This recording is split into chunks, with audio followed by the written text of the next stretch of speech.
লিখে রাখতে পারো।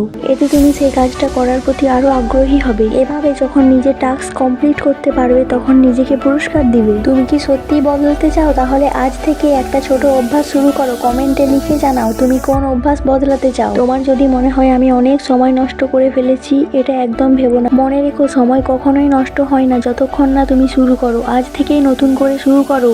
কমেন্টে লিখো তোমার প্রথম পদক্ষেপ। ভিডিওটি তোমার কেমন লাগলো? আশা করি এখন তুমি বুঝতে পারছো কেন বদলানো কঠিন। পরবর্তী ভিডিওতে আমি তোমাকে দেখাবো কিভাবে সহজে নতুন অভ্যাস গড়ে তুলতে পারো এবং সেটা টিকিয়ে রাখতে পারো। সেই ভিডিওটি দেখতে ভুলবে না।